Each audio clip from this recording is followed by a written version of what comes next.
Welcome to Voices of Experience, the podcast of the National Speakers Association. I'm your host, Crystal Washington, and I hope you're ready for another tool-packed podcast. Today we're covering super sales. We're joined by David Newman, who shares why results-based selling is effective and how to immediately get started doing it. Next, we'll be joined by Laurie Guest, who is our co-chair of the upcoming Sales Playbook Winter Conference. Today, she'll share her sweet spot pricing strategy that will help you get more per engagement. Let's dive in. On this segment of Voices of Experience, we are delighted to be joined by David Newman CSP.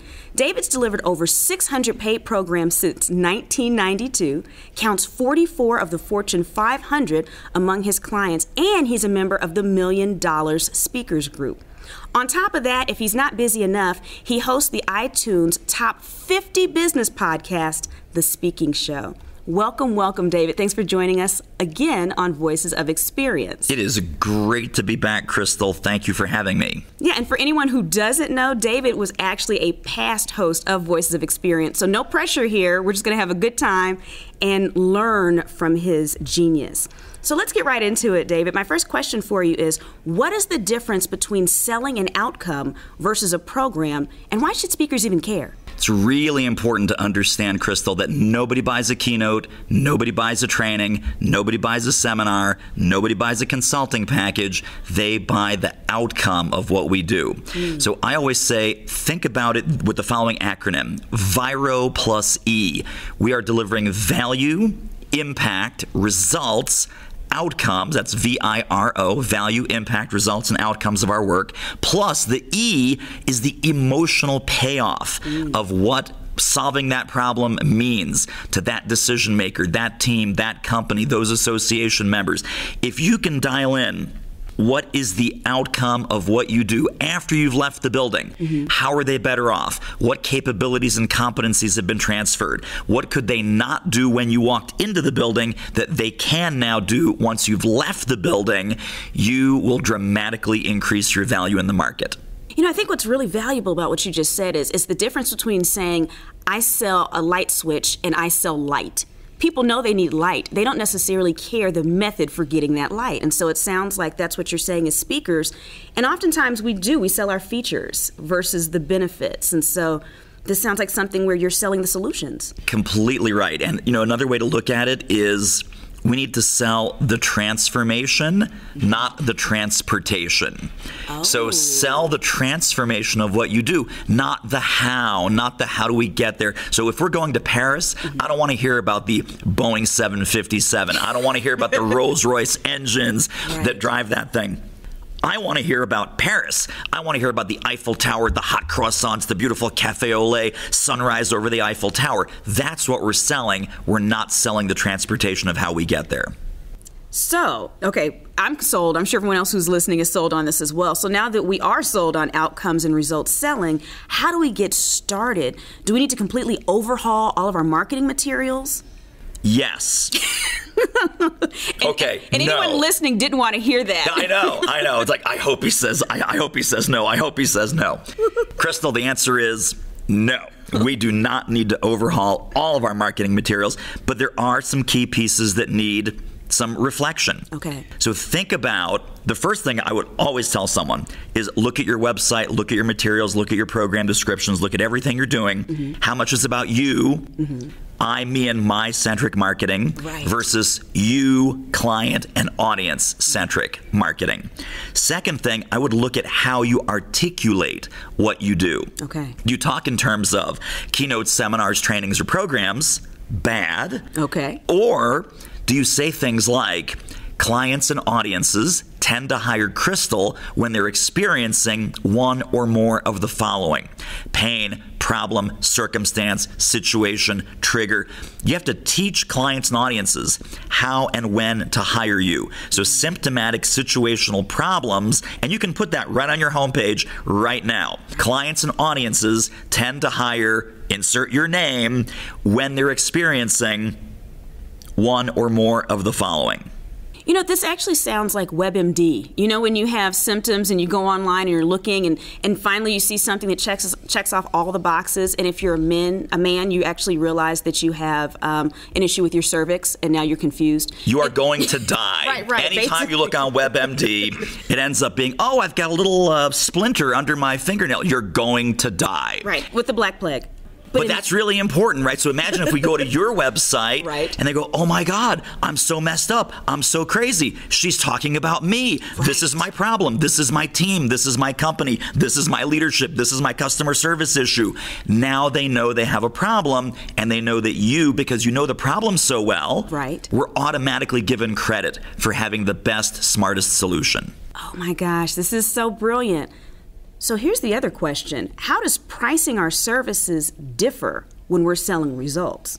Vastly, and in a good way. Okay. Because here's the deal. I always say, people say, speakers are a commodity, coaches are a commodity, trainers, workshop leaders, that's a commodity business.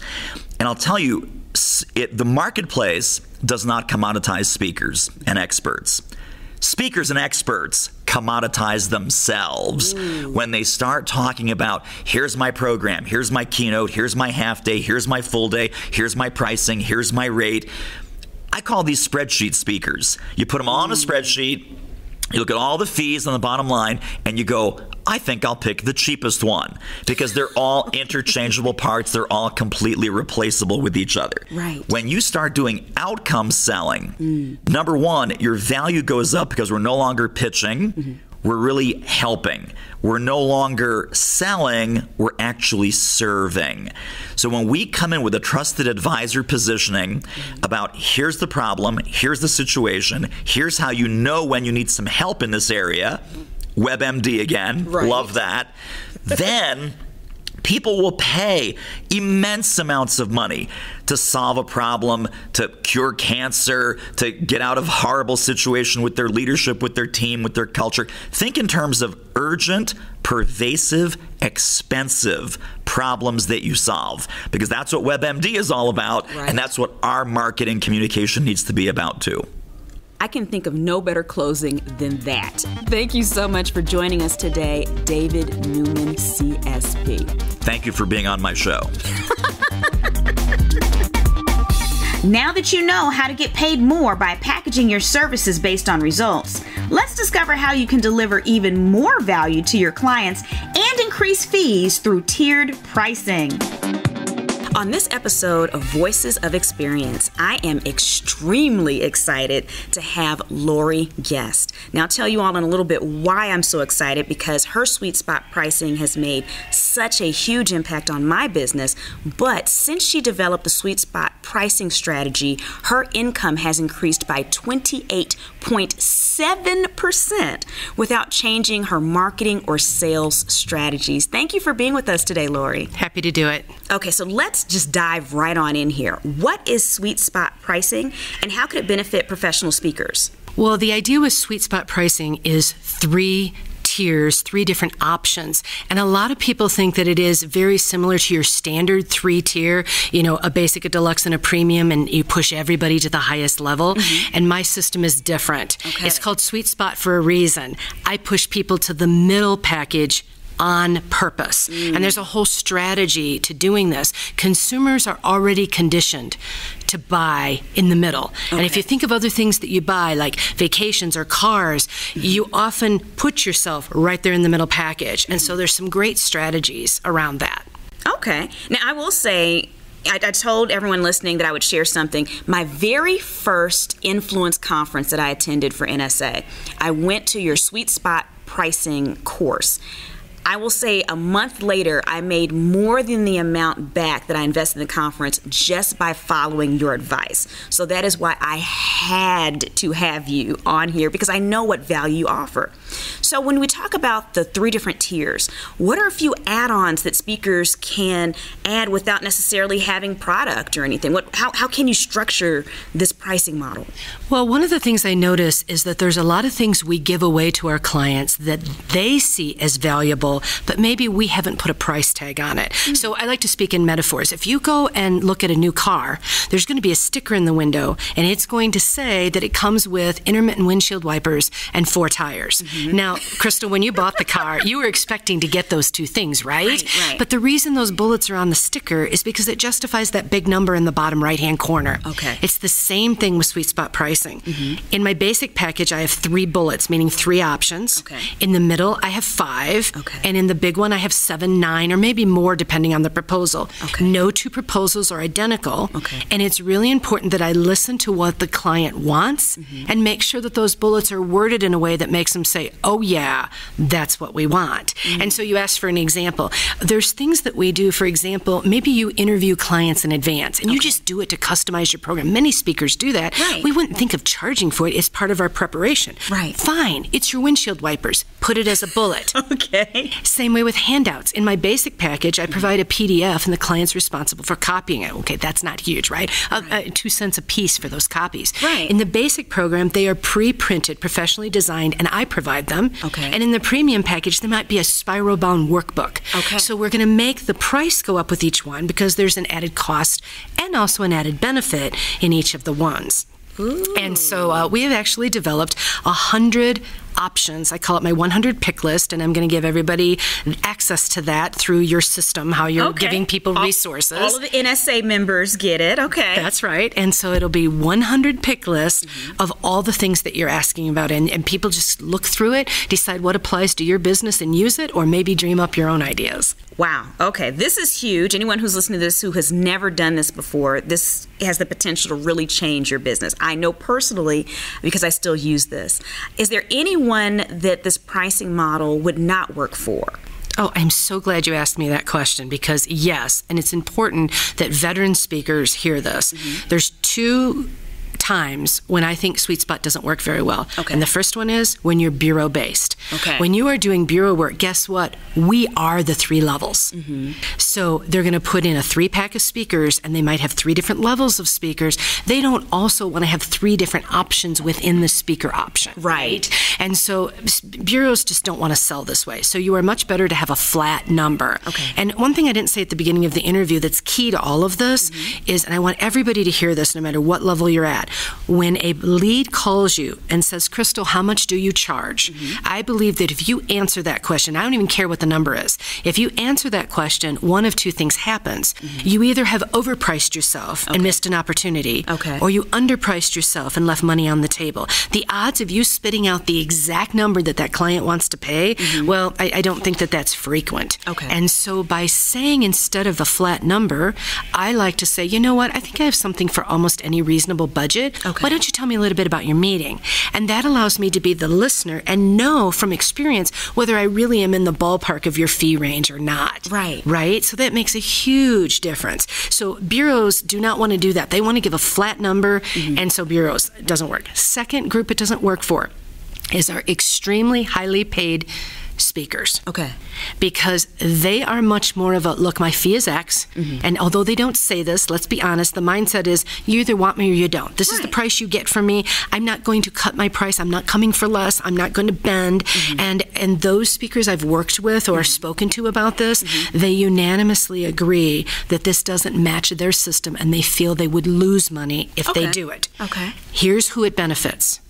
The people in the middle section that have a lot of things they can offer, packages they can put together, but they aren't really good at getting their full fee, or they aren't good at raising their fee. I believe this system allows you to get more confident in that, and it's why I did it in the first place, is I could shoot out a high number that I didn't think anybody would pay for because that's in my premium package. I wanted to tell you one other really exciting thing. Is that once speakers started calling and asking for help, which I would give them, I would say to them, if you use use my sweet spot pricing, the only thing I ask is when it's over, would you email me and let me know not how much you earned, because that's none of my business, but I want to know how much more you earned by using the system, even if it's only $500. Right. I want to know how much more you earn. And for the first year that I did this, I kept track. Wow. And in about 18 months, NSA members earned $750,000 more, that, according to them, not my numbers, their numbers. Right. And when it got to that number, I had kind of stopped keeping track. I should have gone for $1 million, stopped after $1 million.